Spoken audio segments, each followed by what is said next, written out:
This on? Hello? Hey, this work. Hi, good morning, everyone. We're not going to get started for a few more minutes, but security let us know that someone left a phone downstairs going through the metal detector. So if anybody lost their phone, just head on back downstairs. Thanks, everyone, for being here.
separately with like Kawe and people over at ORR and MOS. I think we've met. I think I've sat in your office before a couple times. Exactly. Well, thanks for coming out. Yeah. Bracken's doing great work leading the DC program, also some of like the partnerships with CA and work here in New York. We do three things. We do a lot of community solar for affordable housing. That's actually the biggest thing we're doing. And then we do microgrids with Hunts Point, and part of that team. And then we run the PACE program. But we very much focus on affordability. Good to know. Yeah. And no, it's exciting. New York is really just an incredible mix of policy and resources. Feels like it's Thanks only for acknowledging that. Yeah. It took a while to get us to this level of critical mass. So Bracken, DC now has a mandate for energy performance. I think that there's going to be already seeing a pickup in interest in the PACE program. Yeah, there's a lot commensurate. of I'm going to surprisingly well-attended meetings talking about energy performance standards, and it's like all the developers there trying to figure out what's going on. Okay. So. So that's our hunch, is that people will be interested because People developers, I mean, they're so busy and they're going to do everything thinnest margin possible, and they're just not going to, and once they have to, they show up. All right, we were onto something, man. We were onto something. Yeah. No, I think your policy mix is good, and having NYC. We're in the process of creating a green bank in DC right now as well, and so I've reached out and brought Fred and Susan and stuff into. So NYC is advising the district on the creation of the green bank. I think that mix of mandates with good tools for financing is a recipe for overcoming cost barriers. It's on us to prove it. Yes, exactly. 10 years, people will either be cursing. Right. We better be working Exactly. There are 6 people from my office here, so I'm gonna as you would if you were running it. Oh my, there they are. Okay, good. I'm good. Hi. Hey, I'm Bracken from Urban Ingenuity. Yeah, I think we're going. Excuse me, I'll be right back.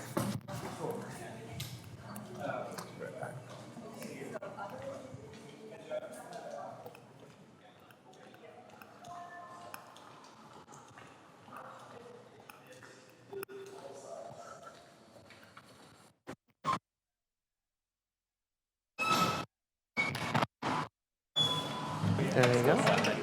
Okay. And the unmute you'll do. I'm gonna take care of it. Okay. I'll try not to say anything controversial just in case.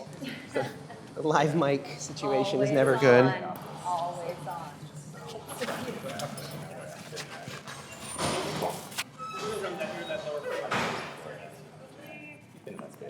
Yeah, once, but actually it was for the green bank. Oh yeah, right. You guys happen to be there.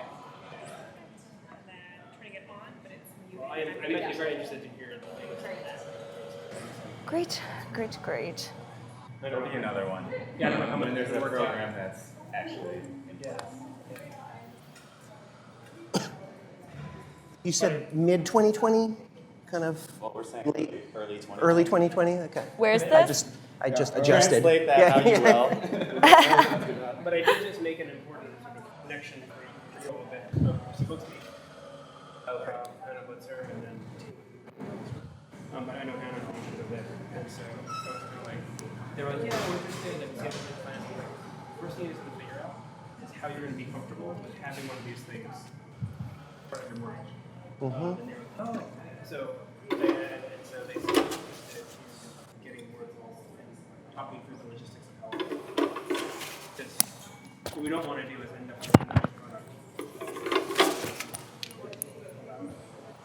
We've had some preliminary conversations. But it seems to be, at least if we talk to General, maybe even being originated themselves. that's what they were talking about. They're thinking about being a lender. Yeah, so, right, so both from a kind of consent perspective, but also Another thing to do, if you have someone who's like in the public housings or the public municipal finance space, to think about how it relates to bond covenants. So if they've got other financing deals, to think and be ahead of that, because you can completely make a qualifying PACE relationship, but you can run sideways into something and suddenly someone's uncomfortable and wants to shut it down. So Yes, well, that's what I'm, Yeah. like, we want to make sure that the stuff can happen. yeah, So those people Okay, in great. that position, brought the conversation really right. up. Early and So make that make the modest tweaks to make it all streamlined beforehand. Yes. You put this in the back. Wherever. HDC is your housing. Are they a housing finance? Yeah, they're- they're like a city housing finance Right. agency. So there's state Right. HCR, Restroom? city Right there. But they're issuing tax exempt bonds, bonds. exactly. Yeah, so they are potentially are- a very powerful. We've spent a lot of time in DC talking to our housing finance agency. But they are always talking about bond covenants. Yeah, and you the just got to issue get ahead of it and adjust. And Yeah. and maybe you have the same lender and it's a Series A and it's two associated bonds that they like issue and they fill a gap and do all the green stuff next to the base housing bond. Right. Well, so so that's great for going forward. What can you do on the backwards. one? On the retro rate, and that's where hope you have someone proactive. Take them to lunch early. Well, it's the same issue on CMBS, right? I mean, Yeah. it's dealing with I- special servicers. It's not really. Hopefully, it's a happening, different right? issue for CMBS. Because Right. CMBS is the place where we just haven't. It'd be great. cracked it. Thank you for doing that. And then we can. You The have special sort of- servicers. I mean, I've gotten really close. We've gone after. Are you working kind of on a securitized thing right now? mortgages a We have couple a times, FAQ and that we've gotten we, almost yes, and they just don't sketched have out an but incentive haven't to say. Okay, so we'll Like just you can justify a basically, case, we Right. can work with you and I see but they don't have a lot of Thank incentive you. to take a risk. to do what we did with the other ones. Deutsche Bank tried to create Thank you. a CMBS pool Somebody that help was us to all print out. PACE, Yeah, I'll go ahead and ask. but I didn't think they didn't get the volume, so they couldn't that's- pull the trigger on it, so it just kind of withered. When was that? Take it away. It has a nice deep website on Probably it. 2 years ago.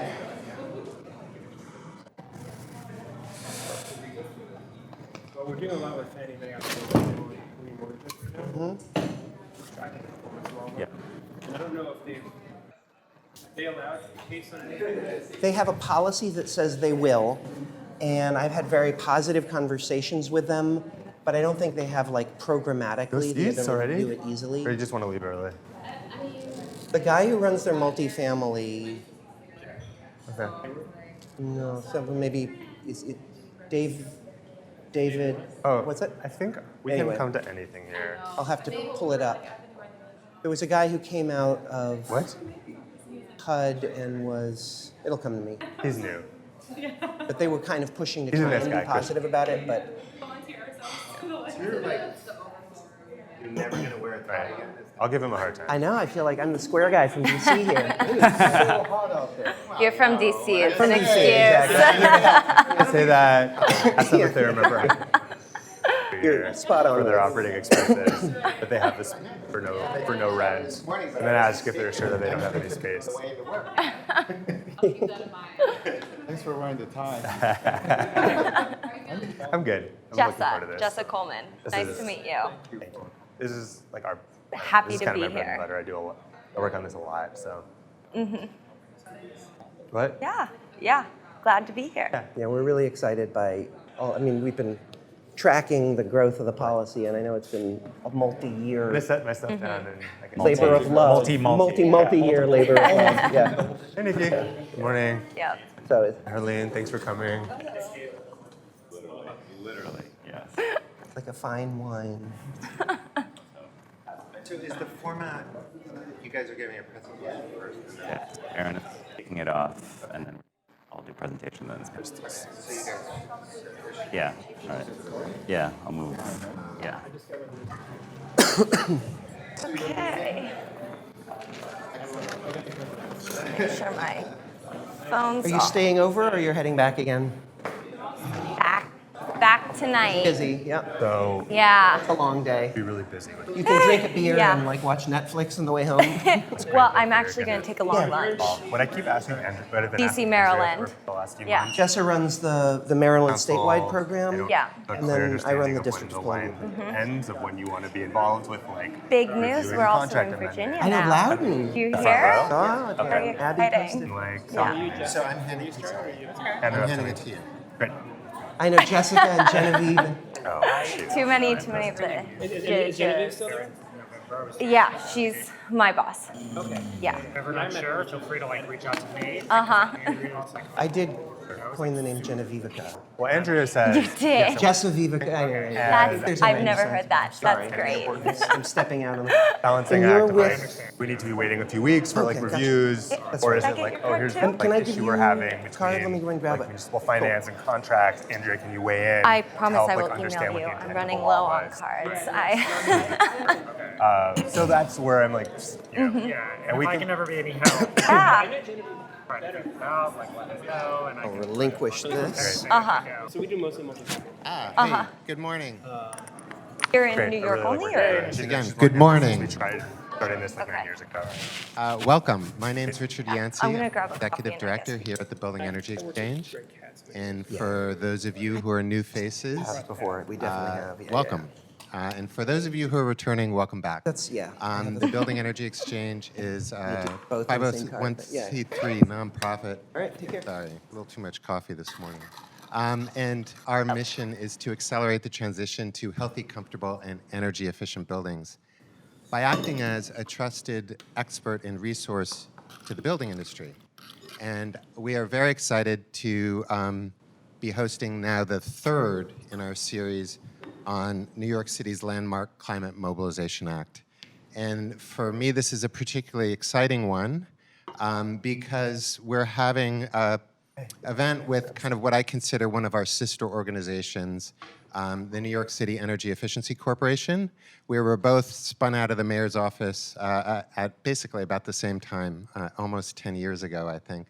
And they to find the money and us to help people figure out how to do it. It's been an interesting 10 years, and really, in some ways, we're at this amazing milestone with the passage of this law. And at the Building Energy Exchange, what we wanted to do is put on a series of events to help people better understand really what it all means and what the resources are that people will need to actually put it into action. New York City really is trailblazing globally on climate mitigation, and we're excited to be part of it. So as I said, this is the third event we've had on the CMA, and I'd just like to mention a couple things to maybe mark your calendar.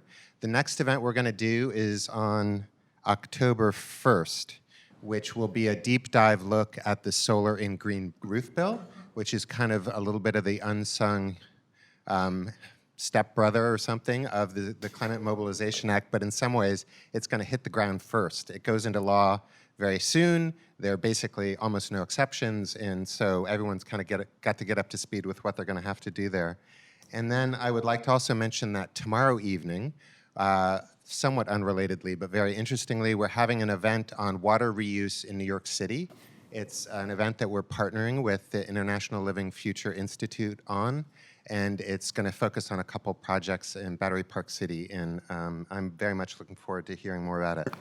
And then the last thing I'll say before I'll hand it over to Aaron is that we have had such interest in this series that past that solar green roof event in October that we're doing with the Mayor's Office of Sustainability, we are partnering with the National Resources Defense Council to continue the series into the fall and even the winter.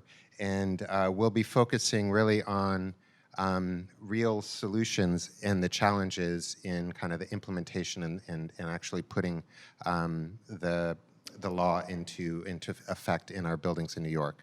So with that, I would like to turn it over to a friend and a partner in all of this stuff, and someone who's been in the trenches on all of sustainability related to buildings in New York, but has actually been key in the PACE part of this legislation. Aaron Ordauer, thank you.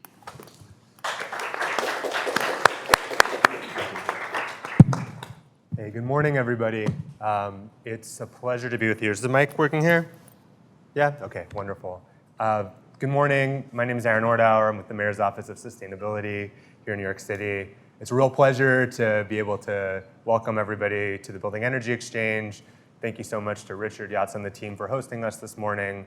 And I'm very excited for this discussion, which is really many years in the making, which is to be able to launch our property assessed clean energy or PACE lending program here in New York City. Some of you know that we've been working for many years on getting this law passed and setting up a tool for private building owners that, frankly, a lot of jurisdictions have had for a number of years already. So this is a real milestone for sort of the energy efficiency finance, clean energy finance market in New York City. Obviously paired with the other legislation and announcements that happen in April, we think this is really going to be an exciting marketplace that may even grow. I will say definitively, we think this will grow into be the largest PACE market in the country. So I'm very happy to have Fred Lee, Jessa Coleman, and Bracken Hendricks join us today. I'm going to give a little overview about where we are in terms of the context for getting to PACE. And then I'm going to hand it over to Fred, who's going to talk about some of the mechanics of how PACE will work here in New York City. And then finally, we'll learn from peers from Washington, D.C. and Maryland, and learning how PACE has worked there, what are some of the opportunities. We'll follow that with a discussion and some moderated questions. I want to flag that we're using Slido today. Slido is a tool to be able to sort of ask questions from the audience, filter them directly, and I'll sort of moderate those during the discussion. So the way this works, you go to slido.com on your phone, and it'll ask you for a code. The code is CMA, like Climate Mobilization Act. So you can log in if you have questions, send them our way, and we'll try to get to as many as we can. Okay, I'll get started. So in April, on Earth Day, Mayor de Blasio announced One NYC 2050. This is the expansion of our sustainability and economic development strategy vision for New York City, our New York City Green New Deal. And in this, I really encourage you to take a look, dive deep. There's a number of initiatives and commitments and building on the success of what we've already been doing here in the city to strengthen our workforce, grow our economy, make our city more resilient, and work towards becoming a carbon neutral city by 2050. So a lot of our work is grounded in this formational strategy that really blends all these things together. And if you haven't yet had a chance to review it, I'd really encourage you to look at A Livable Climate, which is describes a lot of the work that the Mayor's Office of Sustainability and New York City government is doing to achieve this carbon neutral goal. Also in April, we were very pleased that City Council passed the Climate Mobilization Act. Climate Mobilization Act is actually a handful of laws that really are going to transform our city and our building stock. The first is the one that I think Richard called the stepchild or the stepbrother or whatever it was of Local Law 97. But Local Law 92 and 94 is a very significant bill that is going to require that all new buildings in New York City and all substantial of any size and all substantial rehab projects are going to be required to have either green roof or solar PV covering as much roof space as possible. That comes into effect later this year. Richard said there's an event October 1st, but that is really going to change the landscape in making our city greener, cooler, and more resilient. Yes? Would we be able to get access to the presentation afterwards to avoid taking notes? Yep, yeah, Rich, the Building Energy Exchange will post these slides afterwards. The question was if we'll be posting them, and yes, we will. Local Law 95 makes a modification to a law that was passed actually last year, but is going to have energy disclosure basically on the front of every building 25,000 square feet and above. So similar to a restaurant grade that's in front of that tells about a health grade, your buildings starting next year are going to have a rating based on their energy performance displayed up front. Local Law 96, which we're talking about today, sets up PACE financing. We'll talk more about that in a minute. And then Local Law 97 is our commitment to achieving deep reductions in carbon from our building stock through 2050. That bill is really the first of its kind in the world that is regulating the greenhouse gas intensity of our building stock for buildings 25,000 square feet and above. And that is going to be probably the single most impactful piece of legislation to reduce our greenhouse gas emissions in New York City. So what that means for PACE and for financing and thinking about of clean energy finance is the opportunity that it presents. So looking at just data that we've had that's publicly available from people's energy disclosures, there is something like, what do we have there? Close to 12,000 properties which represent a much larger number of buildings. About 12,000 properties that are going to be required to meet, that are going to have to improve their greenhouse gas intensity, or they're going to be facing fines starting in 2024 and 2030. What that means is there's a tremendous number of buildings that for the first time ever are really going to have to invest in their energy efficiency, invest in renewable energy in order to be compliant with the law and avoid fines. So the need for financing, we think, is going to become, and the demand for that financing that we're going to talk about today is really going to become quite important. What this doesn't even include, but I'm going to mention anyway, is that there are also about 7,000 properties, and properties which can mean many, many more buildings. So 7,000 tax lots that have some level of affordable housing on it that have a prescriptive scope of work that they have to do by 2024. So this number actually approaches almost 20,000 properties that are likely to have to do some amount of work in the next few years in order to reach these new targets. So the opportunity is great, the need is great. That's why we're talking about PACE today. There's one other piece that I think is important to mention that it's going to complement how the city serves and achieves these deep savings from our buildings. We run a program called Retrofit Accelerator, or the NYC Accelerator, which over the last 4 years has helped more than 5,000 buildings around the city to do energy efficiency and clean energy projects. We employ a team of efficiency advisors that actually go out, provide free technical advisory services to make energy efficiency projects easier. Our PACE program going forward is going to really be synced closely with the NYC Accelerator as we relaunch that program to make it bigger, better, provide more services, serve more buildings, and to achieve even greater numbers of retrofits in the city. So this combination, we think, of the local laws that were just passed, the accelerator, which provides this free service, and I encourage anybody who's not worked with the accelerator before, who's a building decision maker, to please jot down this information or follow up and let us know about how we can help your building to do energy efficiency. Plus, it's really going to make for a vibrant energy finance landscape and a PACE program here in New York. So I'm going to give a brief introduction to what is PACE and then pass it over to Fred.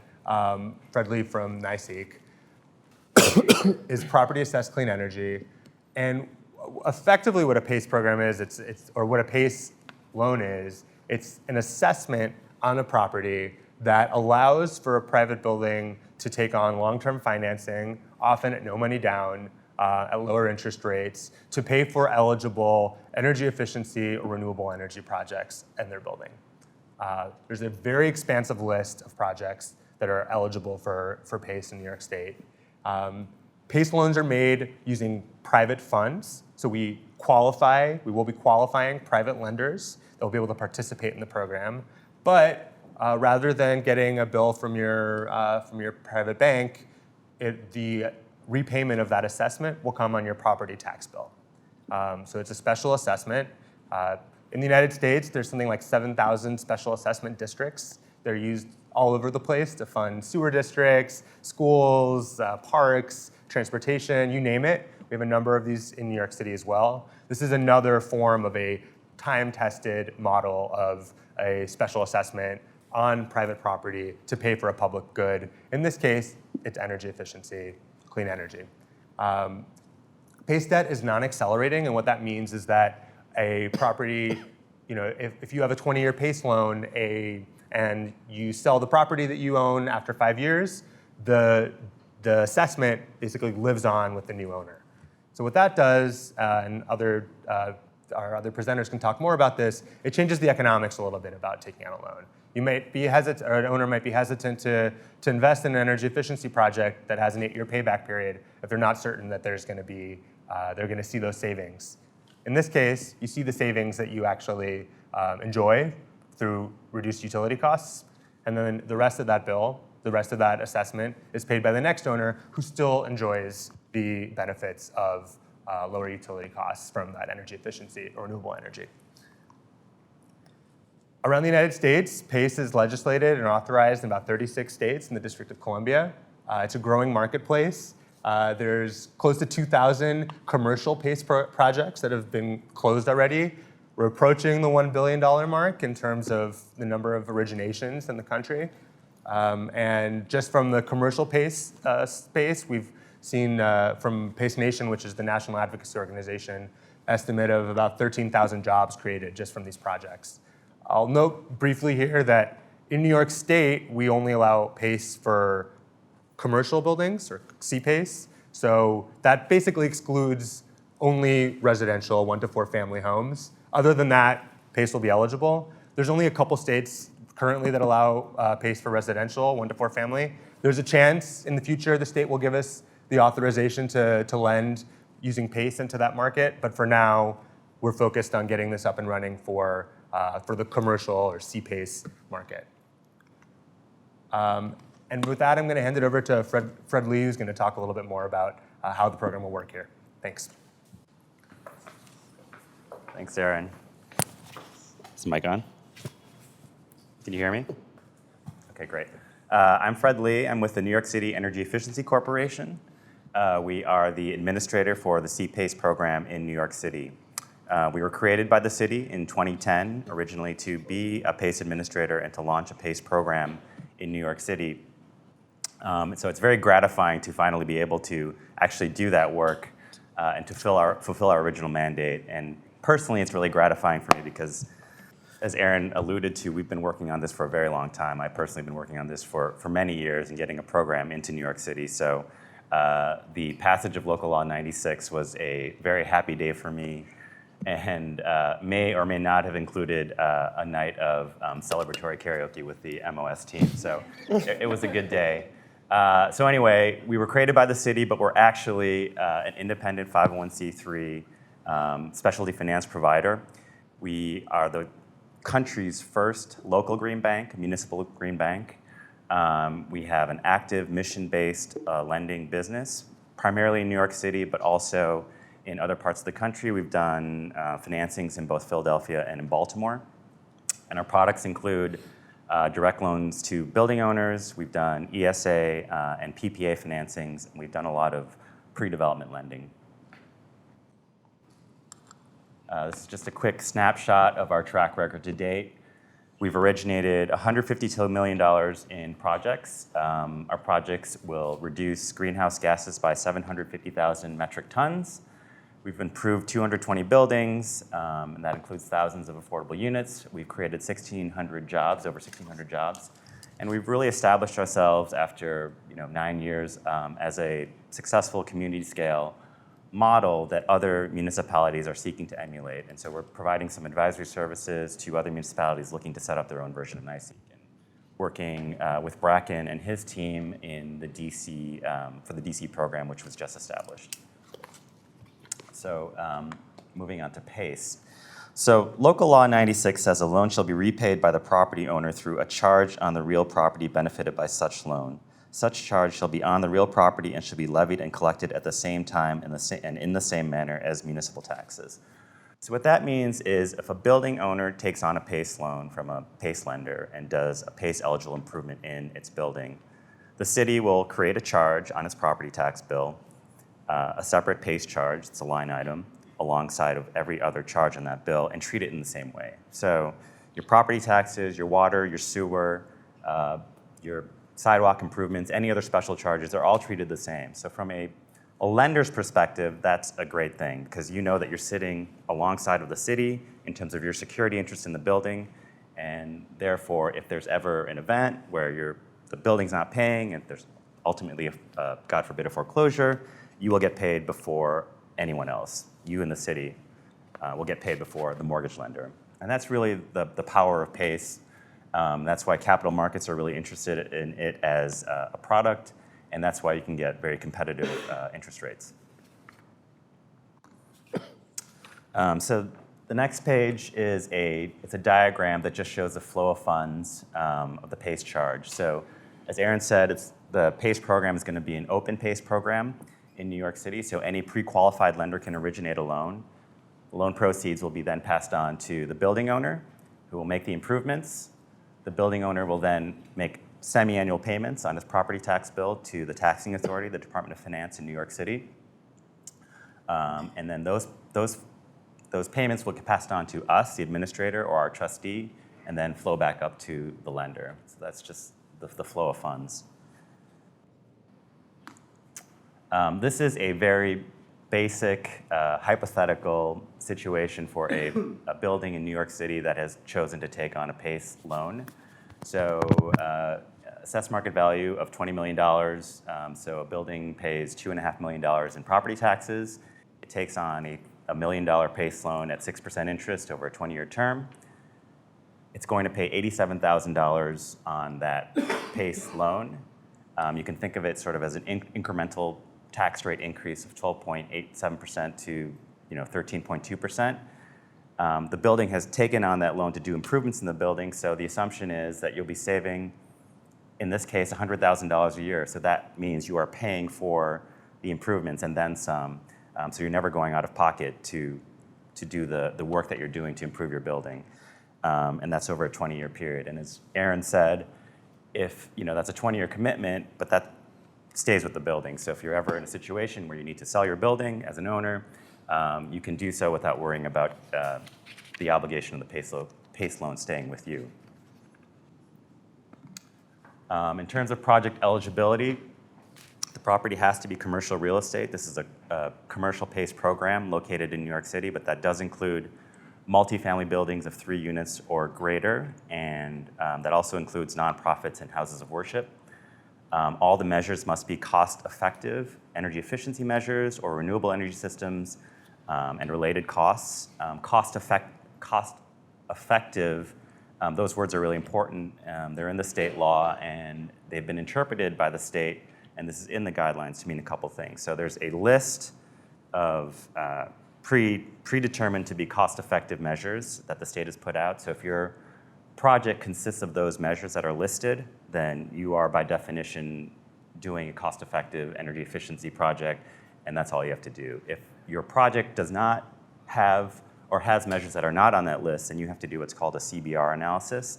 That's a cost-benefit ratio analysis that demonstrates that the savings and the quantifiable benefits of that project exceed the cost of doing the project. So this is the borrowing process as we envision it now, kind of broken down into 4 steps. The first step is to figure out what your project is going to be, at least broad strokes. And then if you determine that you may want to get PACE financing, you would then submit a pre-application to us, the administrator, and we would review that application. It's going to be basic building information, basic outline of your project. You get the approval. Then you go into a pre-closing phase where you actually scope out the project. You find your contractors, you find your source of financing, your PACE lender. You get your mortgage lender approval if you have a mortgage. That's going to be a requirement of the program, and it's a requirement of most programs, commercial PACE programs. And then you submit that application to us. The administrator will review that application. That's what we're thinking is going to be a 1 to 3 month process, all in. Once you have that approval, then the final step is to get a document signed by the city. That's signed by the city, the building owner, and the financing provider. What we're calling a tri-party agreement that lays out the roles and responsibilities of each of those parties. That document then is recorded, so the public is on notice that this PACE financing exists for this building.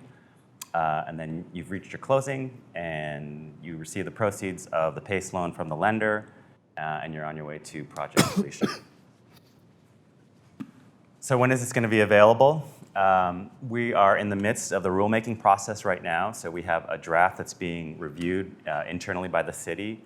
Once that's signed off on by everyone who cares within the city, that goes out for public comment and review. That's a minimum 60-day process, so we're anticipating this is going to be another 3 to 5 to 6 months before that's in place. But once that happens, that's really kind of the final hurdle to getting launch of a program. So we're anticipating financing being available by early 2020. And that's it. Thank you.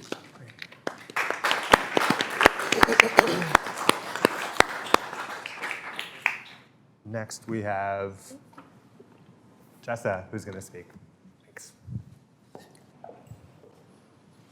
Great. Well, thank you so much for having me here today. I'm really excited to share with you a bit more about PACE financing and all of the ways that it can serve different property owners. I work for a company called PACE Financial Servicing. We're based out of DC and Maryland. So I'll tell you a little bit about what our company does, but then I'll jump into talking about common project types when it comes to PACE. There's a lot of different projects because of how flexible this financing mechanism is in terms of what types of properties can benefit from it and what types of measures can be financed. So there's a number of different buckets of customer type, really. And I'm going to talk about a few of those and why they might want to use PACE and how it benefits them, because why they want to use it and how it benefits can really differ from customer type to customer type. I'm going to go a bit high level on that because the speaker that follows me, Bracken Hendricks, is going to show some more financial breakdowns like we saw in the first slide deck about how this financing can affect different project types in different ways. I'll touch briefly again on PACE for different property types. So the first section is more on customer buckets, right, which can transcend property types, if that makes sense. But then I want to talk a little bit about PACE for multifamily, PACE for religious institutions, and just at the high level, what are the bullet points that really talk to each of those? And then I'll very briefly mention MAPA, the Mid-Atlantic PACE Alliance, before moving on. So PACE Financial Servicing, I like to think that we're sort of nationally recognized but locally driven. We administer, implement, and we design, implement, and administer, in that order, PACE programs nationally. We have worked in a number of different states. What we really like to focus on is setting up markets that are attractive to private capital and working with local jurisdictions to really tailor PACE programs to each of them and to their needs and their tax code. So we've worked with a lot of other programs in the past, but currently under contract, we have boots on the ground administering programs in Maryland and newly in Virginia alongside the Virginia PACE Authority. And we're currently on contract designing a program for the state of Alaska. So that's very exciting.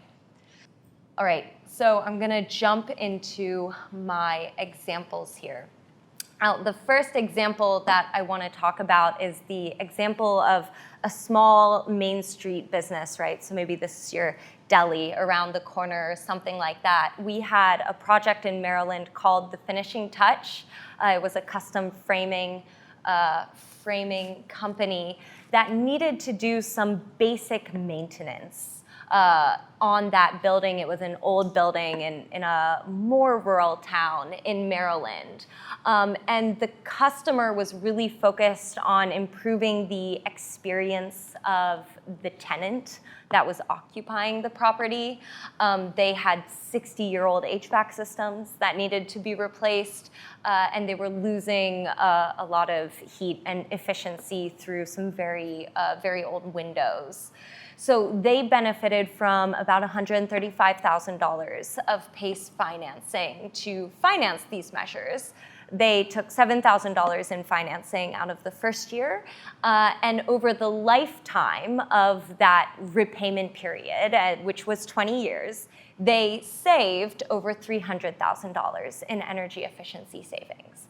And what was really important in this situation, and what's going to be the case for a lot of property owners that are in this same situation that have small businesses, is they're using PACE to fund the regular maintenance that needs to be done, right? But they're small businesses. They might not have strong cash flows to be able to cover that maintenance. In a regular situation, they might wait till their boiler breaks and then it's an emergency and they have to scramble to find that money or take out a loan from the bank down the street. This is an opportunity for small businesses like that to take a look at the environment they're in and get ahead of those emergencies, use financing other than the cash in their pockets, and be able to finance these regular maintenance measures before that emergency happens. So these tend to be smaller projects. They're pretty straightforward replacements of existing measures in the building. And of course, there's a huge energy savings benefit in the end. One thing I want to call out that is sometimes a struggle with these smaller projects, and we might talk about this more later if there's interest, but it's sometimes difficult to find lenders that want to finance smaller projects. For a PACE lender, the amount of effort that goes into underwriting and doing all of the requisite due diligence for a project that's 100 or 150,000 at a certain point doesn't differ very much in terms of time and effort from a project that's $1 million. So for them, it's just not a good use of their staff resources. So the key here to really finding the lenders that are going to be registered in your program that will do these projects is connecting with community banks, CDFIs, other types of specialty financing institutions that are accustomed to working with these sorts of small projects and small businesses. So the second example I want to talk about is similar, but it's the sort of historic renovation or adaptive reuse project. Here, again, you're taking an existing property. I think you're probably going to see a lot of PACE projects like this in New York City. And you are changing the use of that property, or you're doing a full gut rehabilitation in order to bring that building up to the level it needs to be for today's modern tenants. So again, you might be doing some pretty standard measures that are being installed in this property, like installing HVACs and boilers and LED lighting and all of that, but it's a much larger project. It's a lot more complicated often, especially from the energy audit perspective, because you have a lot of interplay between those measures that are being installed in order to determine what sort of energy savings they're going to be. So it's more of a lift on the part of the energy engineer that's reviewing the project. But these are the projects that really revitalize a city like New York City, or for us in Maryland, it's always Baltimore. So I really love this project. It's very recently closed for us in Maryland. It was constructed in the 18th century and is on the National Registry of Historic Places. And the property owner said they were really excited about this opportunity to reposition the building and transform it with new retail concepts and multifamily apartments. So that's something we're seeing a lot in Baltimore, specifically with these very historic buildings, is adapting them to be mixed-use properties that serve a lot of needs and serve the live, work, play sort of atmosphere that everyone's talking about today in commercial real estate. All right, the next project is a little sillier, but the energy warrior, right? Or in other words, you have that property owner who is just dedicated to sustainability, to clean energy measures, and this is where you get to have a lot more fun. And I don't think I did a very good job of outlining the measures that were financed here, but this is where you see, again, I think more complicated projects because you have a property owner who wants to go above and beyond. Maybe they want to be LEED certified. This particular property owner for us, it's a youth camp in Frederick, Maryland, which is very different than most multifamily or office building renovations. This owner was installing solar and battery storage and everything else under the sun. He had existing, he has a wind turbine on his property. So there was a lot going on there, but in this case, I mean, this is a really great example of, or these types of properties can be great examples for the city and for the surroundings and locals to see just how far PACE can go in terms of upgrading. Here, this owner came away with almost $2 million of cumulative kilowatt hours saved over the 20-year term of the loan. That was primarily, of course, from installing that solar system. The financing was only $250,000 for the measures that he installed in this case. Now, the thing I'd like to call out here, because this was a solar project and this wasn't necessarily the case for this owner, but often, particularly when you see owners who want to install solar, it's best for property owners that have a tax appetite or can benefit from accelerated depreciation benefits. So those types of property owners as well will be interested in using CPACE financing. This next example is another example I think you're going to see a lot here in New York City, which is you have a large property owner with a portfolio of buildings who wants to use PACE to finance a number of those buildings. This was a very complicated project from my understanding. Bracken might be able to speak to it too.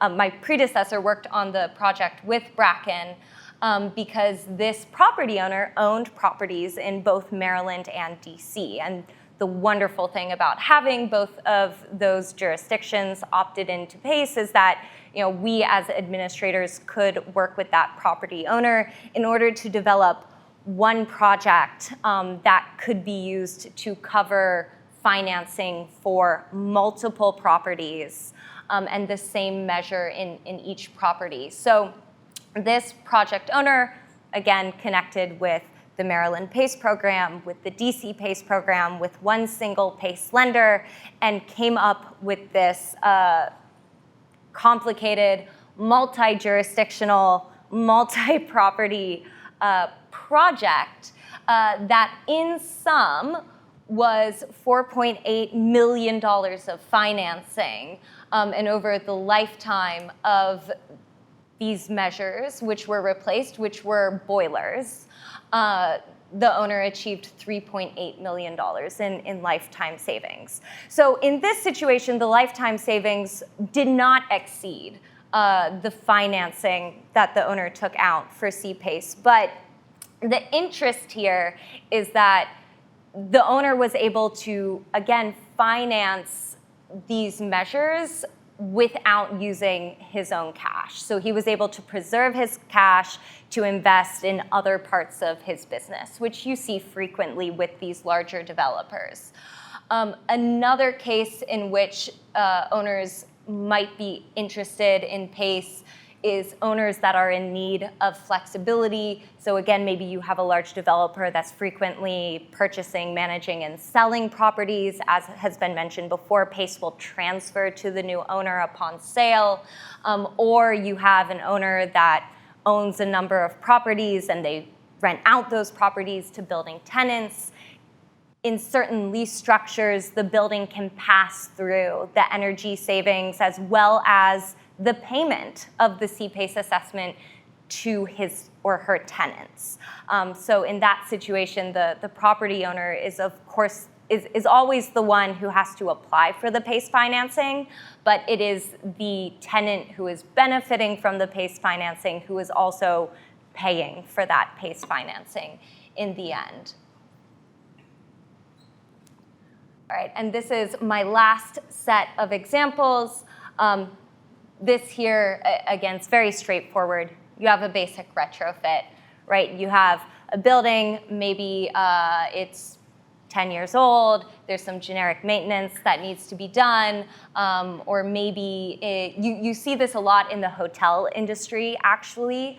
You have, I do forget the precise definition of how they do this in the hotel industry, but I know in the hotel industry, they have classifications for different levels of hotels, like A and B and C classifications, and the A hotels are the most sophisticated, the most luxurious, and C is at the opposite end of that. And what you see a lot in the hotel industry, for example, is you have a hotel that's in that B level classification that will be sold to a new hotel owner who wants to upgrade the property and have it qualify for a Class A qualification. Again, that's not the official classifications, but that's how it works. And so we've had a few hotels in the Maryland PACE program use PACE then to upgrade the building in that way to make it more comfortable for tenants and so forth. And then the final example I want to talk about is PACE for nonprofits or PACE for religious institutions.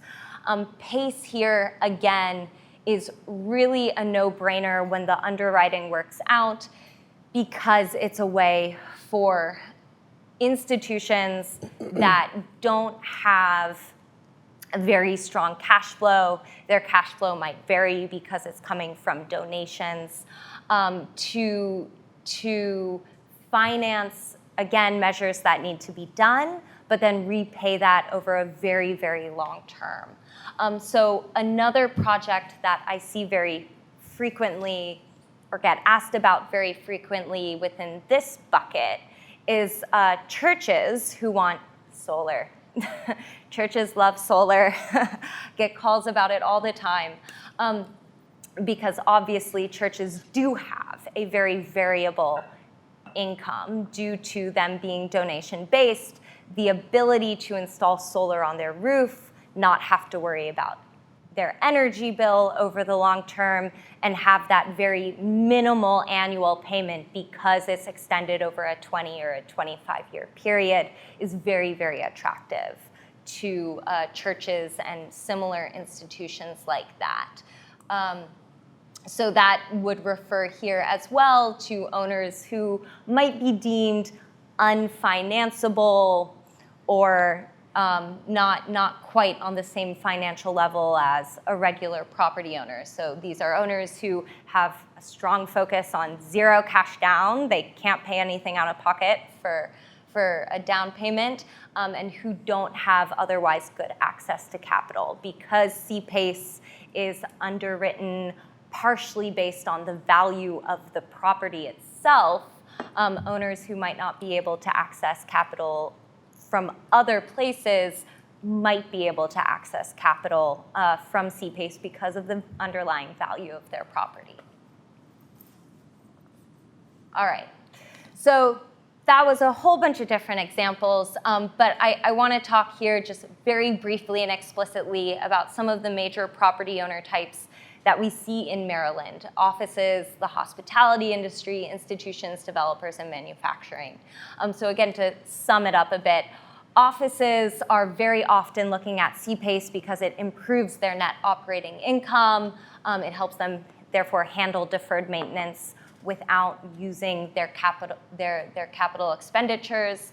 The hospitality industry is, again, interested in CPACE for similar reasons.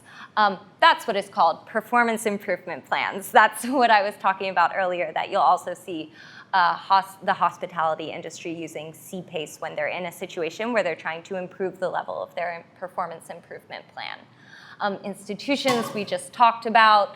The manufacturing industry, it's a way for CPACE is a way for them to preserve their credit lines and save cash for core business opportunities, much like these large developers who are also interested in C-PACE financing for the same reason.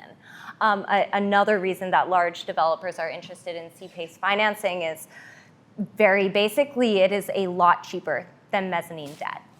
So we're starting to see more and more developers, large developers, particularly for new construction projects, to use C-PACE financing to replace as much mezzanine debt in their capital stacks as they're able. All right, so I'm going to pass it off to Bracken to wrap it up. Before I do, I just want to briefly mention the Mid-Atlantic PACE Alliance, which both myself and Bracken are members of. This is a great source of resources for anyone who has more questions about PACE. It was created by PACE stakeholders in Maryland, Virginia, and DC as the result of a DOE grant that was awarded to standardize PACE throughout the Mid-Atlantic and come up with a set of best practices. So we have a lot of resources there on pacealliance.org that are free, that you can access. Thank you.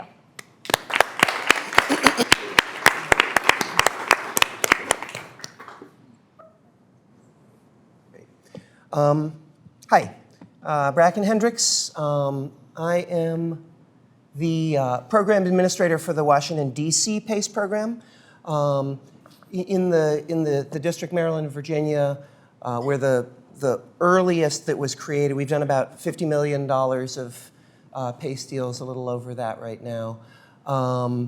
And we've done a lot of the kind of the figuring out how the program actually works within the regional market. And so I think Jessa did a really good job of kind of laying out the conceptual framework of what PACE is with different building types, different user types. I want to take you a little bit deeper into the decision-making process and understand, as you have PACE coming online in New York City with NYC, how to use this tool, how to put it to work, how to solve a problem.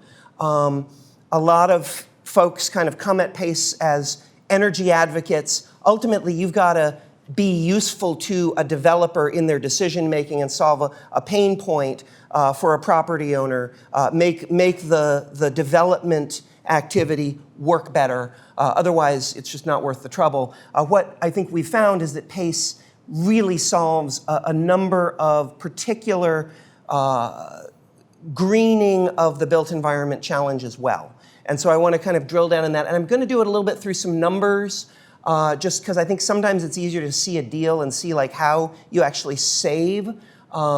Just to explain, it was already explained. I think Aaron talked about PACE as a special tax assessment that we just like to show Ben Franklin because it's always good to be in league with the founding fathers. I mean, the idea of a voluntary special tax assessment is exceedingly old. So this is opting in to the security of a tax bill. That's really good for the lenders. Instead of lending for a whole bunch of like building control measures and all these very ephemeral assets, they're basically issuing municipal tax debt with an almost zero default risk. So that's the underlying logic. You're doing all this, advanced stuff in the built environment, but you just make it really easy from a financial perspective. I just want to specifically, my company's Urban Ingenuity, we're the program administrator for the District of Columbia's Department of Energy and Environment, much as NYC will be to New York City. This is, I think, important. I just want to talk about the use case. We learned this through kind of trial and error, really figuring out what the value proposition is for PACE. The fact that you don't have to spend any money to solve a serious building improvement need is very significant. I'll show you a deal where there's a million plus pain point of systems on the edge of collapse. Being able to come in, fix your HVAC, or take a big chunk out of your capital budget and just fund it independently on future savings aligns the fact that you're going to save more on green stuff with the fact that you have to lay out the cash out of pocket. So that $0 out of pocket is really big. So we see both people on the very high end who are trying to optimize their use of their capital budget, and at the very constrained end, the churches that Jessa was talking about, they don't want to pass the hat to do $2 million of boiler improvements. This is a really good solution there. NOI positive is really interesting. The fact that you don't have to spend money out of pocket, but you begin saving every year, means that you're aligning the debt service with the realization of the savings in real time. So it's solving this sort of incentive problem where people tend to do the cheapest thing rather than the optimal thing. So I can build the best building rather than the cheapest building. That's good for the city, it's good for asthma, it's good for jobs, it's good for the climate, but it's also good for the bottom line. And so PACE really solves a financial market barrier in a real way. The off-balance sheet is really interesting. I think it was Fred mentioned that PACE is a tax bill and it sort of sits in the waterfall, as a tax payment. It's non-accelerating multi-year obligation. It's really an operating expense, if you think about it.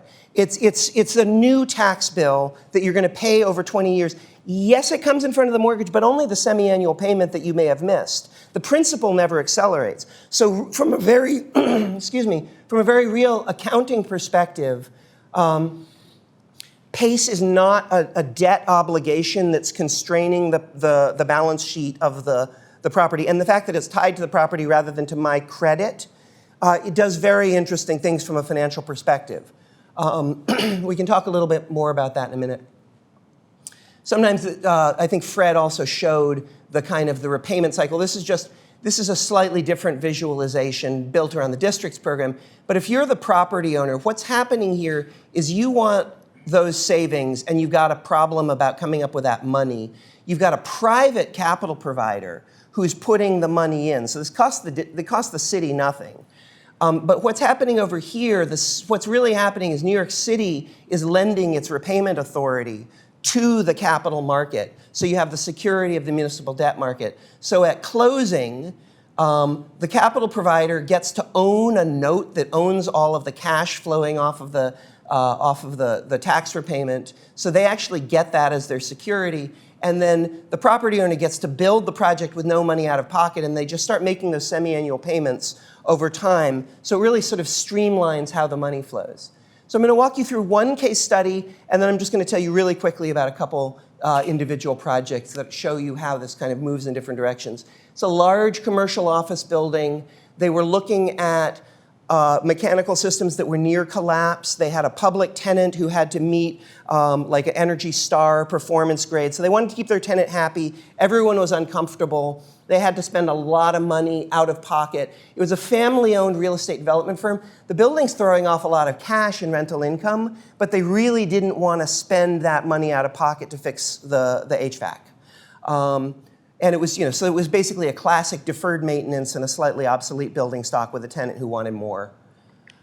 So they come in wanting an HVAC system and some roof rehab, but they realize if we're going to do that, they'd be leaving money on the table if they didn't put in LED lighting, water-conserving fixtures, all the smart, extra green stuff that really makes sense, but that's even more money out of pocket, and what they're trying to do is not have to spend to fix the HVAC.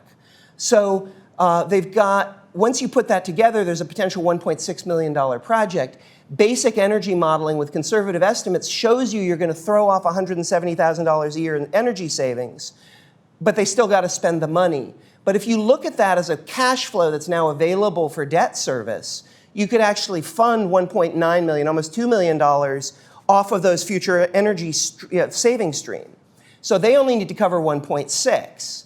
So they could actually, so the payment on that 1.6 is $140,000, they're saving $170,000.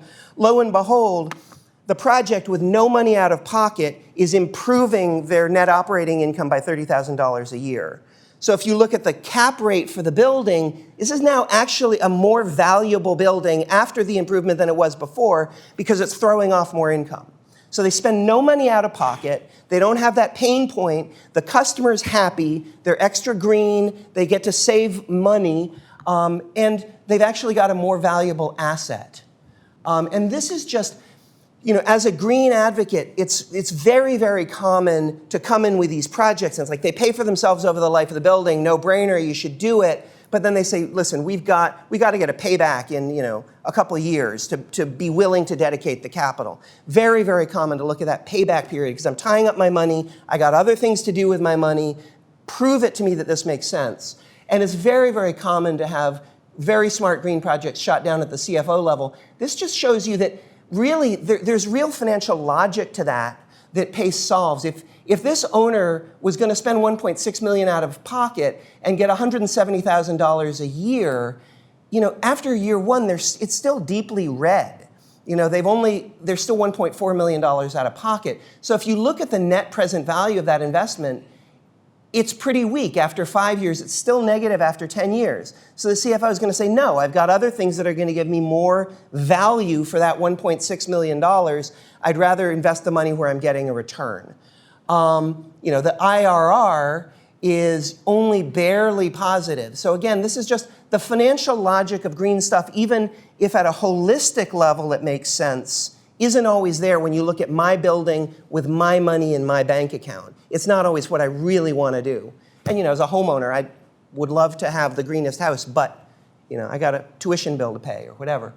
On PACE, you've got no money out of pocket.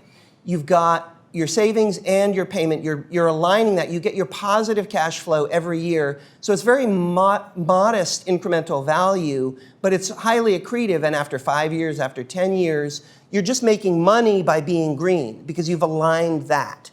And so that's the customer, right? You're looking for the people. We thought in DC, we've got a lot of really fancy Class A office building competing to be LEED Platinum. We thought we were going to get the green developers coming in. They've got plenty of money. What we're finding is it's the Class C office building that wants to upgrade to keep tenants. It's the family fund that owns 12 apartment buildings and they're rent controlled, so they're worried about cash flow. It's charter schools where their income is a per head payment, and they need to figure out how to live within that income, but they've also got to renovate on the first day. So this value stream is really what makes sense. So here's just a couple examples. This project we're really proud of. Neighborhood in DC called Anacostia. It's east of the river, geographically isolated. Frederick Douglass lived there. It's a historic African-American community. A lot of economic development has passed it over. This is a group called the Far Southeast Family Strengthening Collaborative. It's the headquarters for a community service nonprofit.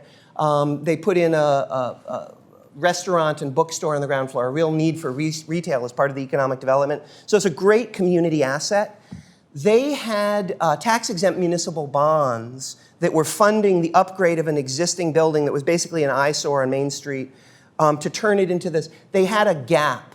It was a $14 million project, and they had this $3 million gap. That's a pretty big hole to fill in a $14 million project. And they were on the edge of dumbing down the building, cutting insulation, putting in a worse HVAC system, cutting the green roof.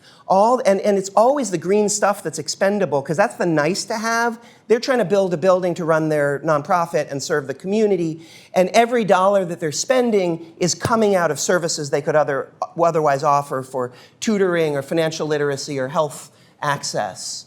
We had a banker that we'd done a lot of work with who was issuing the tax-exempt bond. And he said, they had their debt component with the bonds, and then they had these other resources. Jessa was talking about with churches, they've got to pass the hat. This was actually displacing equity they would have otherwise had to put in. And they said, wait a minute, this is an operating expense. It's not traditional debt. So they had this other piece of the obligation. They just brought in the PACE note next to the bond and filled the gap. And then they built the building they wanted, and they actually upgraded it and made it greener. We're also pretty proud of it because we figured out how to do what I believe is the first use of tax-exempt PACE. So we were able to get the banker who was putting in the tax-exempt bond, bought the PACE note and said, well, this qualifies as tax-exempt. We just wrote along on the tax-exempt opinion. We got very, very low interest rates, and the PACE turned out to be cheaper than the bond. This is the total opposite end of the spectrum. Major economic development, it's a $350 million economic development project. This is our Major League Soccer stadium, Audi Field for the DC United soccer team. Goldman Sachs was putting the deal together. Once they had a bunch of other capital, and then they had some mortgage debt backed by the team and the stadium, and then they had a lot of equity. And they realized that PACE could displace at 5% interest rates, equity they were going to spend 14% on. And they were like, give me as much pace as you can, and we'll put it in the front of the line and displace this expensive equity. And we ended up doing, it's a $25 million pace deal. We're putting solar up on those canopies. And they swapped out, they were going to do really inefficient incandescent lights. They said, well, give me the LEDs. They wanted to do everything they could to green the stadium so they could get more of the money that they wanted, because it was actually an answer to a financial problem rather than a financial problem. They were also in an area that's right on the Anacostia River, and it's actually at the confluence of the Anacostia and the Potomac. So they've got really, really aggressive stormwater, and so we were able to fund a big retention pool and a bunch of other things. Last case study. Again, this is kind of driven by a regulatory situation. It seemed relevant for New York with your building performance mandates that are coming online. This is an easy storage, you store it facility. They have a huge impervious roof, and they were looking at paying a very high stormwater fee. And so they got very interested suddenly in what they could do to offset the fee. Green roof and solar. It's also innovative. Often you get the use of your roof spaces in competition between green roof and solar.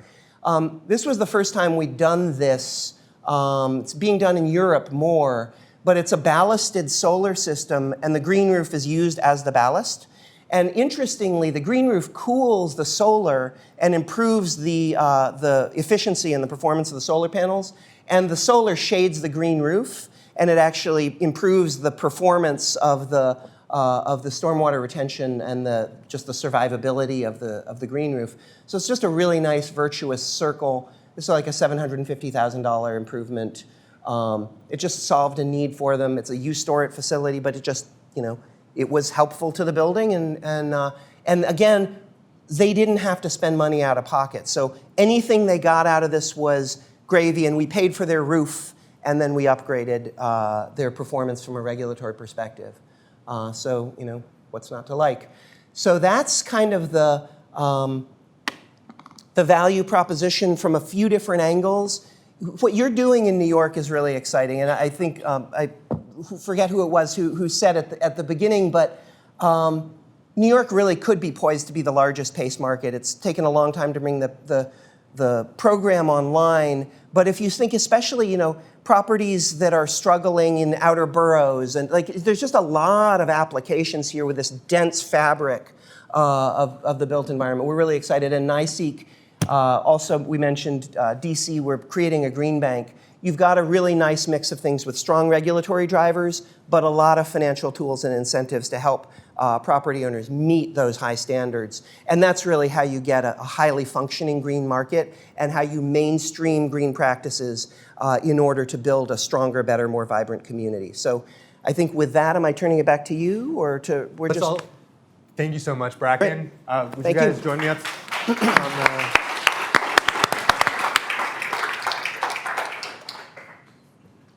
So we're going to have a little Q&A and a discussion. Thank you so much, especially Bracken and Jessa, for joining us again and bringing this experience from the Mid-Atlantic. As a DC resident of many years, I think I lived a couple blocks from that Taylor Street project. It's exciting to see what's happening in that region as well.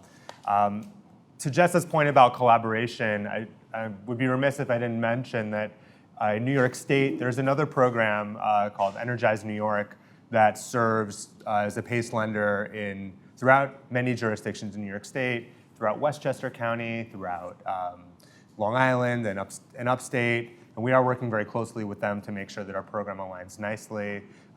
We work with the Connecticut Green Bank and talk to them about how to make sure our program learns some best practices and we can benefit owners that are working across those state lines. And we're talking with Pennsylvania and New Jersey who are also working on PACE programs. So we're looking forward to really supporting this robust PACE market. We've taken questions on Slido. Again, Slido, Slido.com, and the code is CMA, like Climate Mobilization Act, if you want to add any questions to this great list already that's been suggested.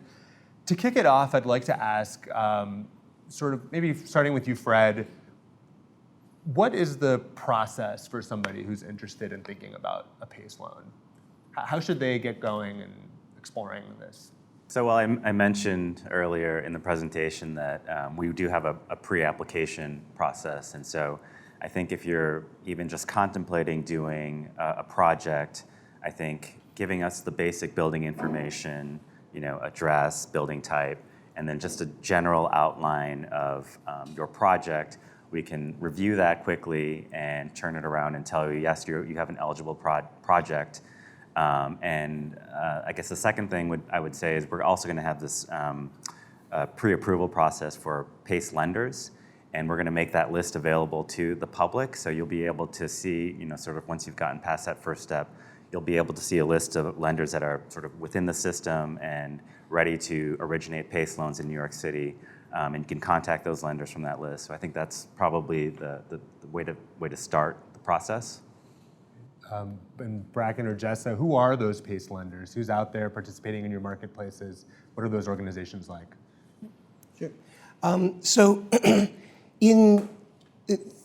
There's a wide range of folks who want to own the security of a PACE note and who can originate into the market. There are a number of PACE-specific capital providers. A company called Greenworks Lending, Petros Finance, Pace Equity. These are kind of dedicated boutique capital providers who like to own these long-dated bonds, basically. And they have certain attributes, fixed rate, fully amortizing, 20-year financing. They have bond investors at the back end. So there's a dedicated market of capital providers who are very reliable. We've also found in the district, we made the program open to local community banks, regional banks, CDFIs, and they've stepped in a really interesting way in the ecosystem. They generally can't lend 20-year fixed rate debt, so we've put some modifications, and I don't know if you have the ability to do this in New York, but we've allowed them to adjust the rate on a set adjuster at a 5-year or 10-year increment. So it's been a way to bring in capital providers, and they tend to do the smaller projects, they do the more community-based projects, and often they'll do like a PACE note on a mortgage they've already originated and kind of fold it into their toolkit for community-based economic development. So it's a diverse mix. And then you have some of the big banks, Bank of America, Deutsche Bank, and Citi, who've been interested, but I would say they've been less rapid into the market. I think once it's more scaled, you'll see a bigger presence. The New York Energize New York program is actually backstopped by Bank of America, but it's originated by the small banks, and they are basically securitizing large pools of debt. We talked a little bit about if a building already has a mortgage. One of the things we hear about is getting that consent from the first mortgage lender. Jessa, could you talk a little bit about how buildings approach that? How do they prepare for a loan? How do you make the value proposition to those first mortgage lenders that this is a good addition to the capital stack? Yeah. So I think the key here really for mortgage holders is that PACE loans, PACE assessments don't accelerate. So even though it's going to sit on the property as senior to any other pre-existing mortgage or other lien, it is equal to any state, local, or municipal tax. It cannot be accelerated.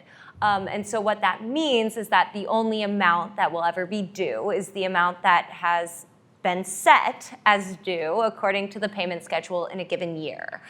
So if you have a 20-year PACE loan, and that PACE loan is, sorry, I'm totally blanking here. Anyway, if you have a PACE loan for $200,000, right? That entire $200,000 in practice is not going to sit senior to whatever mortgage is pre-existing on the property. It's only the amount that's due, if it's $10,000 or $20,000 or whatever it is that's due in that year that's going to sit senior to it. And so once that aspect of PACE has been explained to the mortgage holder, they can very frequently become much more comfortable with PACE. But really what we found, I think, most successful in getting mortgage holders comfortable is making sure that you have the right person talking to the mortgage holder. It's best, I think, either to have the lender of the CPACE financing is a great stakeholder to have talking to them since they speak the same sort of banking language. It's also really great to have the program administrator, your sort of third-party neutral representative talking to them about the program. I think at least we in Maryland have often seen projects struggle is when you actually have the property owner trying to talk to their own mortgage holder. Sometimes they just don't understand the nuances of the financing itself finely enough. So that's also really important, just making sure that you have the right people engaged in that conversation. Any other lessons you want to add to that? This is a really important point. When we started the DC PACE program, it was an early PACE program, and we really didn't know if PACE was going to take off in the market. And if there was going to be a fatal flaw, it would be the reluctance of the mortgage finance industry to grant lender consent. And what we found that in practice, this is another reason for working with community banks, because they hold a lot of this mortgage debt, and they start to realize the risk is extremely low, and they're actually de-risking the property because they're making it easier to pay the note because you're cutting the operating expenses. So you're actually, and they have a better, more valuable asset. So once they look at it, that it's only 1/20th of the principal that's in front of their mortgage, they've got a better building, better cash flows. And the other thing is, generally in most mortgage agreements, there's the ability to cure a delinquent tax payment. So they know that they can step in with a protective advance. And if they're really concerned, they can have a small escrow on hand to make sure that they're just fronting the money if you fail to pay your tax bill. And they realize that the risk exposure's it's almost identical to what they would have, they're at risk of a tax increase anyway. So we've had tremendous success with getting lender consent. The only place that it's difficult, sometimes if mortgages have been securitized into a big CMBS pool and you've got to get to the special servicer, it's hard to get there. We've tried, it's doable but hard. The other thing just to know about is that a condo is actually a whole lot of mortgages stacked together, so PACE doesn't really work there. It will work with a co-op, where you've got a lot of co-op loans, but it serves like a blanket mortgage. But those would be other lessons learned. Great. And Jessa and Bracken, could you just briefly say, what are you seeing in terms of the ranges of interest rates for PACE assessments and the tenure of those PACE loans? I would say that the classic PACE product is a little bit more expensive than a mortgage, but it's 20-year term at a fixed rate. So if you're a commercial building owner, it's very hard to get a 20-year fully amortizing note. You're looking at a 7-year commercial loan usually. So the longer term actually means a smaller payment. So, what is that, sort of mid to upper sixes or something like that. With the community banks, there's a little bit more rate risk and other things, and it's a good point or more lower. So, sort of the low to mid fives, I think we see with the community banks. So it's competitive. And there's other variables too. Some people really care about no prepayment. A lot of the nonprofits we work with, they want to know, they're basically funding a gap now, but they want to have a capital campaign and then pay it off in a few years. And then they don't have any pressure to raise the full amount. So they'll go for the thing that has the lowest prepayment penalty. And again, the community banks can usually do that. It's harder with the big PACE capital providers. But some people really like no rate risk and the stability of the 20-year payment. Yeah, I would just hop on that and add that I think what's also very attractive is that is a fixed interest rate over the full term of the loan. So again, particularly when you're watching your cash flows or you're just worried about interest rate variability risk, even though it might be a tad more expensive. Might be a better value. Yeah. Exactly.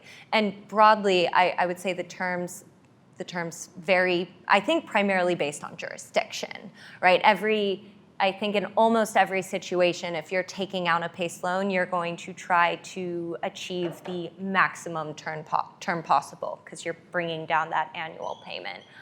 So in Maryland, we have 20 or 25 years. I don't remember what it is here in New York. Yeah, in New York, our law says that it can be no longer than the average useful life of the measures that are being installed. So if we're looking at a 30-year roof replacement and installation, with that expected end of useful life, could feasibly be a 30-year loan.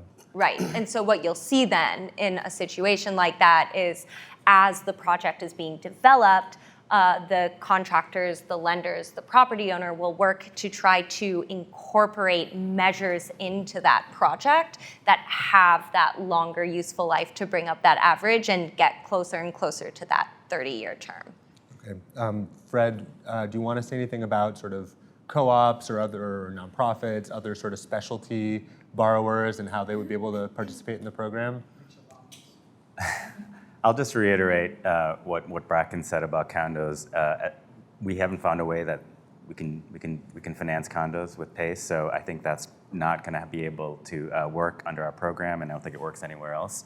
But with co-ops, it definitely is a tool that is usable for that building sector. What was the other thing that you asked?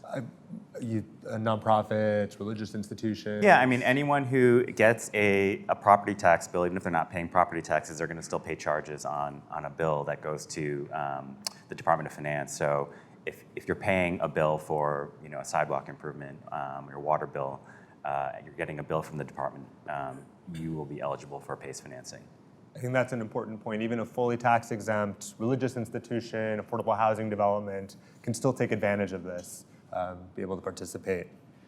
Fred, could you talk a little bit about how it'll work in terms of the energy audit, what's required, how someone gets started from that perspective? Sure. So New York State already has a program, the Energize program, so that's been around for a while. And so the state has a set of guidelines that I think I alluded to at one point. There are certain things that are already sort of baked into the requirements. You need an audit if you're doing an energy efficiency project or a feasibility study if you're doing a renewables project. The auditor and the study provider has to be pre-certified or certified by a certified certifier. And so we will be certifying or using the certifiers that have been designated by NYSERDA, the New York State Energy Research and Development Authority. They set the guidelines. So will your local law 87 be good enough, or will you have to do something extra? I think the local law 87 audit will be sufficient. You have to go and look at the NYSERDA list for what's an eligible audit. And If you've done local law 87 by a person who's been approved by NYSERDA, then you could use that for the report for energy efficiency. I think as long as it's been done by a certified auditor, then you're good to go. Okay. Is it always a prerequisite to have a energy audit for a project? I believe it is. Okay. So yeah, you have to have the audit or the study. The other thing that I already talked about was the cost effectiveness. So that's a very important element. Not every program has this cost effective component to it, but the state is dealing with it in a couple of ways, as I mentioned. Either it's on a list and it's cost effective, and if it's not, you have to do this cost-benefit ratio analysis. I think the state has made the guidelines on that fairly loose.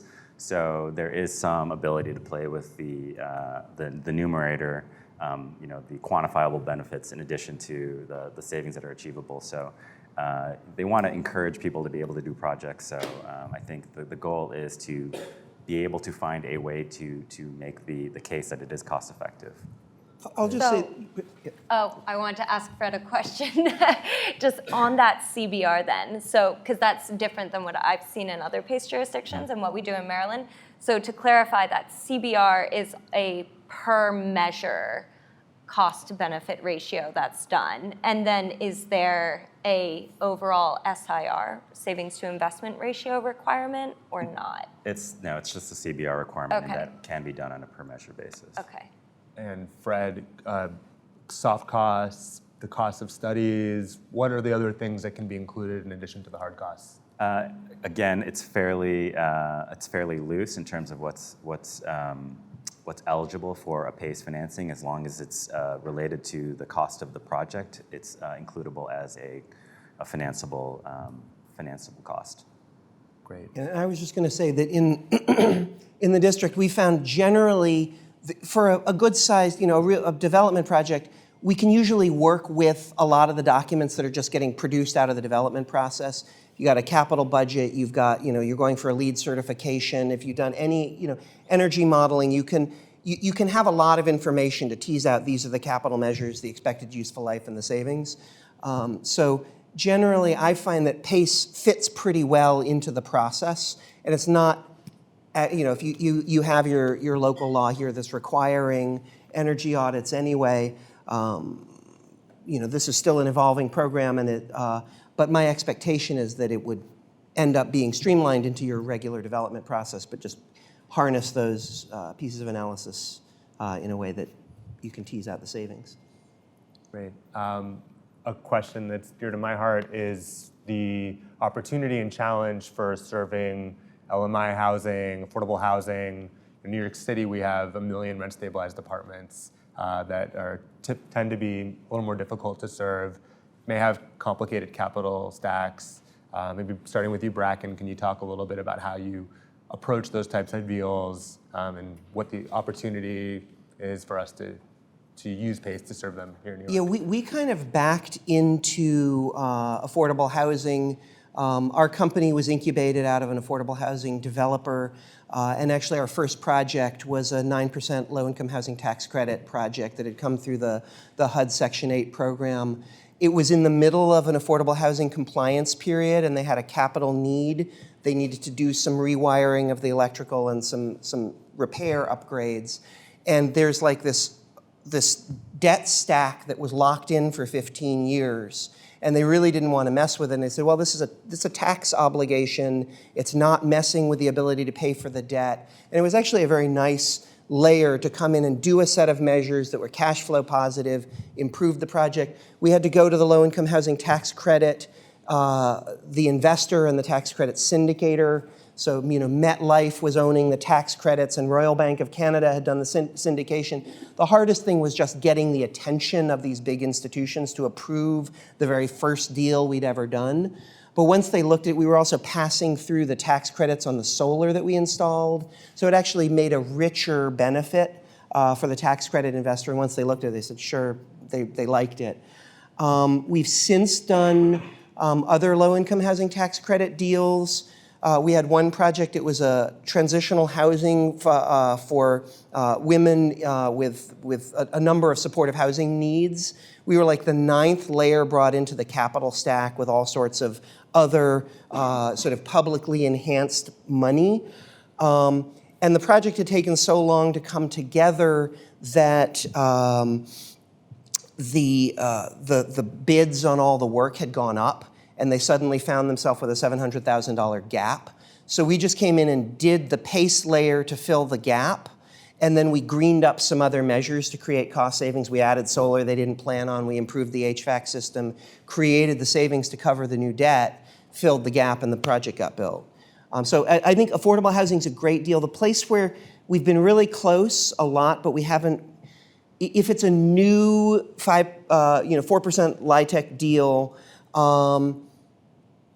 once the property believes in the savings, they might as well just roll it into the base mortgage. So there's a question of whether it's worth doing an extra financing for the PACE. So there's just it's kind of a use case thing of whether it's practical, but we love PACE for affordable housing. How about more generally for multifamily, if there's an existing mortgage, but it's not at this recapitalization point, it's not a new capital stack that's being formed, has there been success? With multifamily? Just multifamily generally. I think that's to me the perfect, I was looking at you, so whoever was showing the market analysis at the beginning, multifamily is like your biggest opportunity here. It's all the apartment buildings with deferred maintenance and tenants who are complaining because, the heating stinks, right? PACE, if you're solving a deferred maintenance need, you're basically fixing a capital budget problem and you're improving the cash flow to the property, like market rate affordable housing, like naturally occurring workforce housing or co-ops where people don't want to raise their own assessments, like that's a perfect use case. You're just bringing in external money to fix the building on the same operating cost. Go for it. So I think that is, and you know, I'm not deeply conversant in the rent sort of rent stabilization program here, but if you can basically fund capital improvements with the same operating budget, in the projects we've looked at in the district, this is a very valuable tool because you don't have, as a property owner, if you have people who are paying rent under rent control and you have these fixed increases, this is a way of actually mining utility bills to pay for the building instead of mining rent increases. So it's actually a very sensible place to go to get money that's going into wasted gas and electricity and instead spend it on a better building and a better quality of life. Jessa, have you in any of your jurisdictions seen a multifamily deal come together for PACE? We've not yet. I'm optimistic, particularly about Baltimore and in Montgomery County outside the DC area, but we've not yet been able to dive into that part of the market. Sure. I think this is going to be a priority for New York City for sure, is figuring out that's such a significant portion of our building stock. It's a lot of buildings that are going to have to make improvements with Local 197 in the next few years, and we are working very eagerly with NYC, with our partners, and HPD, HDC in the city to really figure out how to make this a more common tool for full multifamily. We just got a couple minutes left, but Fred, could you talk a little bit about, reiterate what is the role of NYC in operating the PACE program as the administrator, and talk about how that relates to the Retrofit Accelerator? Sure. So we will serve, I guess, as the gatekeeper for the program. We will be intaking the pre-application and the applications that come in. We'll be reviewing those applications. I think we'll be the sort of the conduit between the city, the Department of Finance, and the lenders and the borrowers. I'm guessing that most of our communication will be with lenders, not so much the borrowers. I don't know if you guys deal directly with buildings that often, but in terms of putting together the application and communicating out what needs to be done, I'm guessing that it'll often be the lenders that are taking the lead on that. I think some lessons learned from talking to other administrators is you can get too involved in projects, and we're going to try to strike a balance. I know we want to be helpful as much as possible, but I think there's a point where it's too early to get involved. We'll want to see a project really kind of have come together mostly if we're going to start helping out with lender consents. I'm not sure how much you guys do that, but I understand that can be a very heavy lift in terms of time and resources. So I imagine that we'll maybe have some role in that, but mostly we'll be relying on the lender and maybe the building owner to a lesser extent to help in that regard. So as the administrator, NYC will work to make sure that all the projects are done in the way that are appropriate given the program guidelines and the law, and they will be the main interface between the Department of Finance or the city and these individual capital providers, really the linchpin that pulls this program together. There was a question about sort of the accelerator. The accelerator is going to be, as I said, expanding, providing these free advisory services for buildings around the city, and PACE will be, I don't know if branded is the right word, but we're going to coordinate very closely the marketing, the outreach, and make sure that PACE is brought to the attention of buildings that are engaging with our program to make sure they know how to access it. And it's a very easy pass-off from our efficiency advisors talking to building decision makers about projects to the financing solution that NYC can help us with. I think if you want to learn more about PACE and want to stay involved with us, we really encourage that. There's a handout that's outside that's a little one-page overview about the project, the program, how it'll work, information about how to stay in touch with us and with NYC. Please check out also the Retrofit Accelerator if your building's interested in working with us. Send them a note. We'll be able, as we relaunch the program later this summer, we'll be able to reach back out and help you with projects. And please follow us through the series that is going to be here at the Building Energy Exchange about the Climate Mobilization Act that'll be happening over the coming months. So I'm sorry we couldn't get to everyone's questions, but thank you so much to everybody for joining. Thank you for traveling to New York to speak with us, and have a great rest of your day.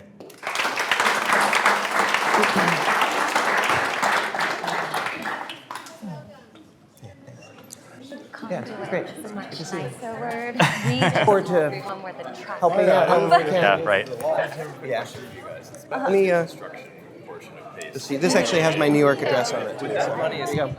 My card, because I'm at HTC now. Oh, great. And Yeah, I I feel knew like, that. Yeah, but I do feel like these are dirty. Sorry, what do you mean by not part of the construction though? Like, you know, My family's from Yeah. here, and I've just taken over the place, and my business partners actually works out of Right. Brooklyn, so we've Right. got a New York office, and Right. a lot of our solar stuff is increasingly up there. We're taking away That would stand out separate. back and forth Right, every week. right.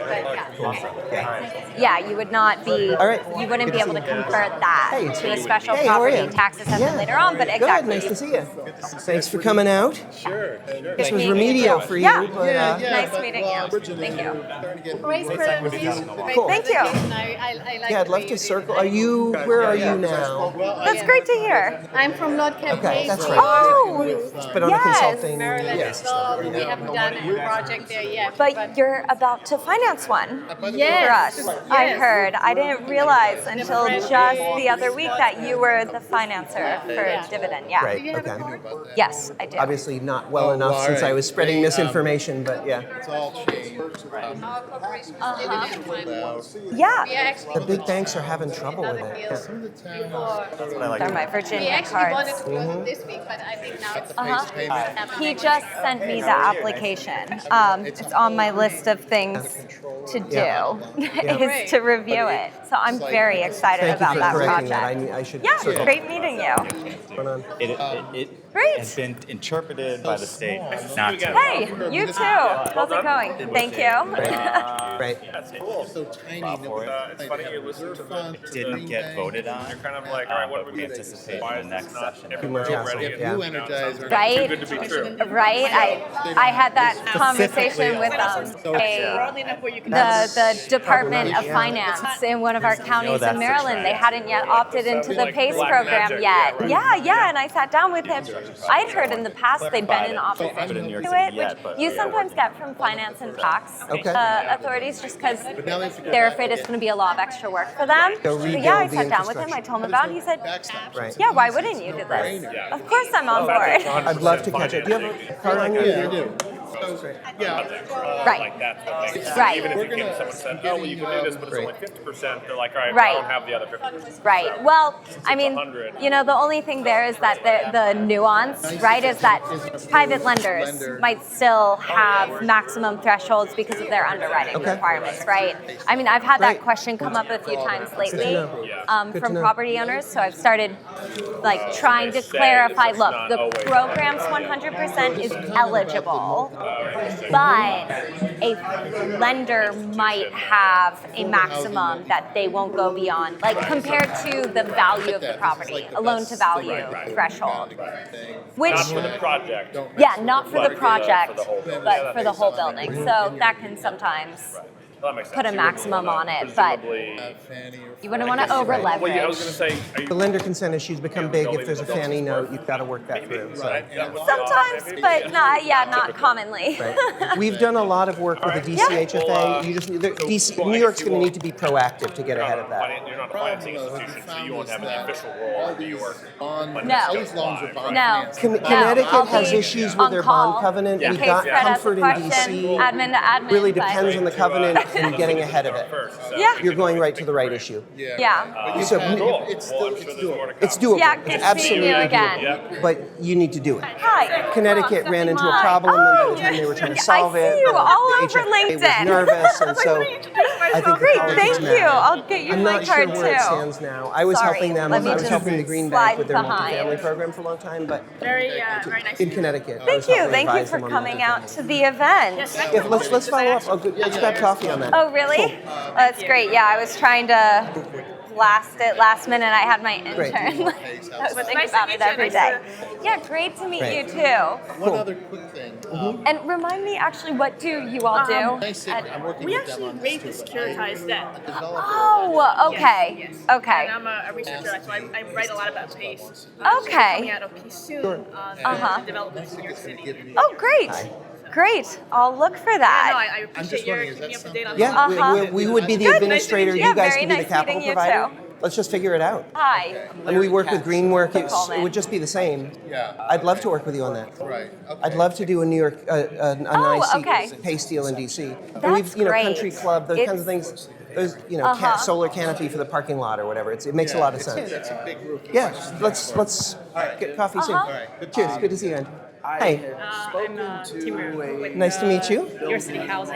Oh, great. Yes. So, Okay, so we were just talking about housing bonds. Right, yeah, exactly. And So that's when me. you caught my attention. Great, and this actually has my New York address. We have a New York and a DC Right. That's office. great. So Yeah, that's great.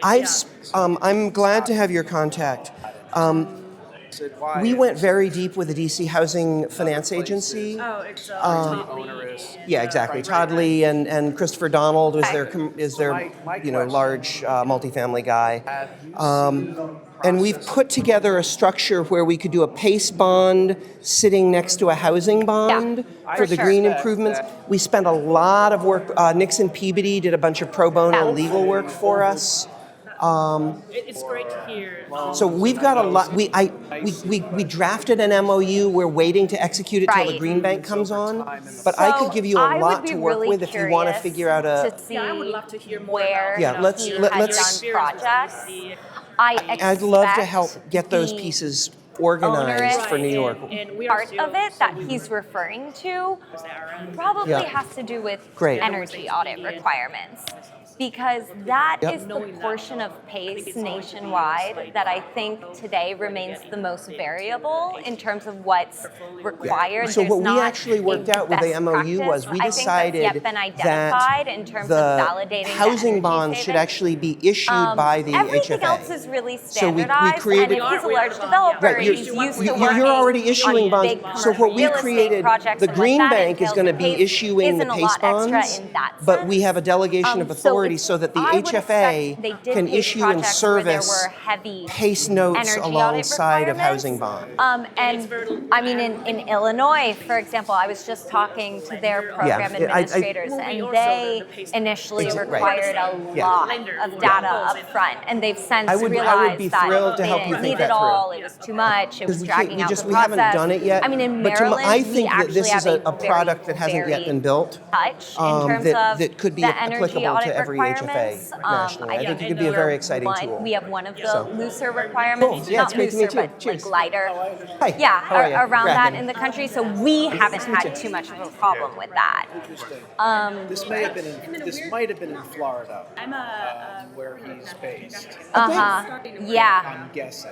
interesting. Well, because if it's Florida, was Okay, it yeah. residential pace and not? It was commercial. Okay. I don't know as much about Florida's Yeah. It's program, interesting what but you said, That's though, that wonderful one that of the big National Geographic's taking challenges this getting the audit, Infrastructure is like this sort of I guess, potentially in a- hugely exciting topic that is like below the radar for people. and acceptable format for Right. lenders big next to work step for us. Yeah. So Yeah. I just wanted to And I don't Great. know who on the lender side is I'd love that. looking at Do you have a card? dotted I's and crossed T's. Do you want to write? Technical analysis. And Uh-huh. I'm a technical, I'm an engineer, so Uh-huh. I can see where the detail in discussing Wonderful.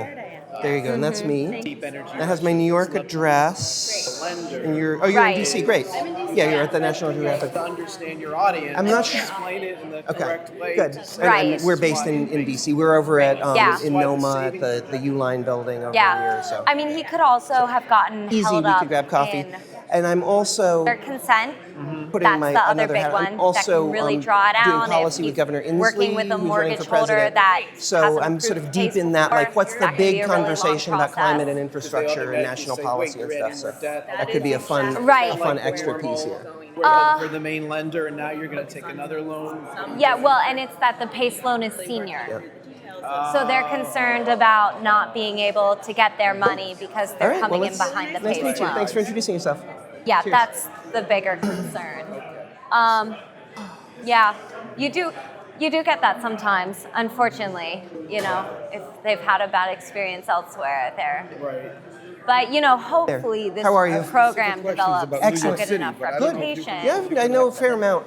And all that initial you can presentations overcome that was hurdle. how it's But gonna that's come also into the the tax problem bill and how the tax just rate with works. how PACE is so locally based, right? It's a municipal tax mechanism. No, there is. and therefore, there's the ad valorem there are tax, which is the tax on the absolutely property industry based on the property practices. value. Right. And then But this would be a special you tax could assessment. have, as a developer, that is additional. executed PACE in a sort of a bill, really a set screwed up rate. You're gonna program get and not $100 known it bill and every had this bad semi-annual. experience. And then some that's- places programs are they put it on the same piece of paper. Some places you get a That separate happens bill. sometimes I'll tell you, But- water comes So. in from a Right, separate unit. exactly. This is going to come Do you, under do you know the DOF front bill. foot benefits charge? Have you heard of that?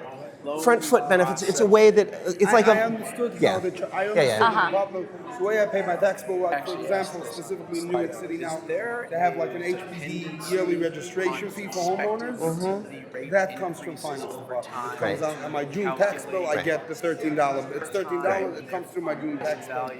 Fine. That's My going to be question is entirely two things. jurisdictional. Why So you're going to have to ask New Fred York what City he's give going to you require. any Right. Okay. Yeah, tax I mean, benefit yeah, whatsoever in that for us, the presentation? way we I do don't it is think they're brilliant. reducing. That's actually a smart. We yeah, actually ask don't Aaron. collect the underlying data. We will take it and would love to have it. That's a good if question. the Yeah, property Aaron's owner the guy. wants to provide it. Yeah, it Sometimes would- yeah. property owners can be very, very sensitive about sharing that data. They see it as a competitive edge in their building. And so what Right. we have done instead is we require that a third-party independent reviewer, maybe a company like yours, reviews all the They independent sell a tax data. certificate and And they have to be certified by a certain Right. authority. Right. But we say, look, Yep. they're certified energy how are they engineer. gonna They know handle what they're this bill doing. if I don't If pay they it? review the data, it's whatever data they want, They still however gonna they be paying decide the to bank review it. semi-annually? How is And New then York if City they gonna tell pay us, bank? yes, this The meets actual lender? the program Is your requirements. interest as a property owner or That's a all capital we provider or a little as bit? program administrator. Okay, yeah. So From I both ends. actually I don't found out a lot of see a information lot this of morning. that My underlying mind is jumping around. analysis. I Yeah. like it. Just No, because this of is how good. our program is set So up. the question so yeah, of those for me, that generally, question you're and you asking should drill would on this, be but entirely generally dependent on our there's not an third-party advance, so reviewer, there is a and I time would risk for the take the capital word of the provider. expert. Should you do that or not? Meaning that the tool that they have is the foreclosure process and the penalty interest rates and things. Ultimately, they're going to get their money back. Usually, what's going to happen is that a mortgage holder is going to make an advance to pay the taxes. I doubt it's the city. I don't think there's an advance to the lender, to the PACE lender.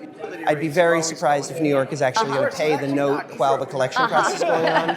So there's often tied to, natural Probably gas what's rates. happening is that when they sell the tax debt, that person's probably buying it at a discounted rate. Yeah. All right, let's But do yeah, the you reality go of grab it. Aaron. He'll give you the specific, the real answers. So. Look, if you look from 1950 to Hey. 2019, thanks so much. Thanks for having us. Rates have really gone up. And yeah, it's Yeah. a good. But they haven't in the last I love 8 this years. this Yeah. facility, and it's we're yeah.